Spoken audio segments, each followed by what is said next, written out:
Look, I didn't want to be a half-blood. If you're watching this because you think you might be one, my advice is close this video right now. Believe whatever lie your mom or dad told you about your birth, and try to lead a normal life. Being a half-blood's dangerous. It's scary. Most of the time, it gets you killed in painful, nasty ways. If you're a normal kid watching this because you think it's fiction, great. Go on. I envy you for being able to believe that none of this ever happened. But if you recognize yourself while I speak, if you feel something stirring inside, stop watching immediately. You might be one of us. And once you realize that, it's only a matter of time before they sense it too. And they'll come for you.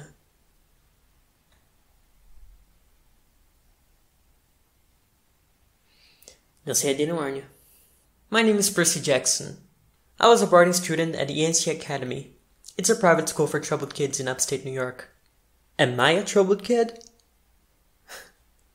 Yeah, you could say that. I could start at any point of my short, miserable life to prove it, but things really started going bad when our class took a field trip to Manhattan.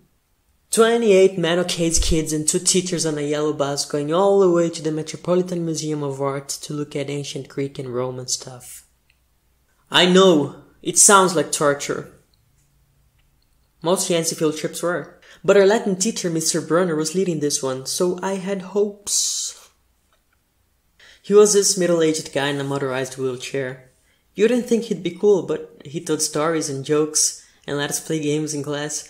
And he had this awesome collection of Roman armor and weapons, so he was the only teacher whose class didn't put me to sleep. I hoped that this trip was gonna be okay. At least I hoped that for once I wasn't gonna get in trouble. Boy, was I wrong. See, bad things happen to me on field trips. Like in my 5th grade when we went to the Saratoga battlefield, I had this accident with a Revolutionary War cannon. I wasn't aiming for the school bus, but of course I got expelled anyway. And before that, at my 4th grade school, when we took a behind-the-scenes tour of the Marine World Shark Pool, I sort of hit the wrong lever on the catwalk, and our class took an unplanned swim. And the time before that, okay, you get the idea. This trip, I was determined to be good. All the way into the city, I put up with Nancy Bubblefoot, the freckly, red-headed, kleptomaniac girl, hitting my best friend Grover in the back of the head with chunks of peanut butter and ketchup sandwich. Grover was an easy target. He was scrawny.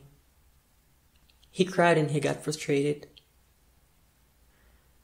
He must have been held back several grades because he was the only classmate with acne and the start of a whisper bite on his chin. On top of all that, he was crippled. He had a note excusing him from physical education for the rest of his life because he had some kind of muscular disease in his legs. He walked funny, like every step hurt him. But don't let it fool you. You should have seen him run when it was enchilada day at the cafeteria.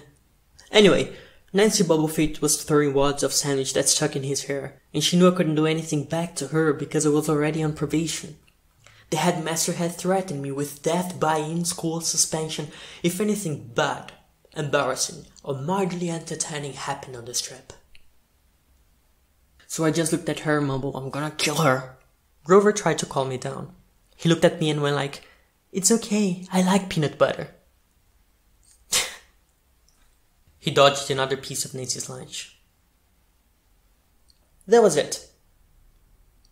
I started to get up, but Grover pulled me back to my seat. He was afraid because I was already on probation, and if anything happened, he was no one who would get blamed. Looking back on it, I wish I'd decked Nancy Bubblefoot right then and there.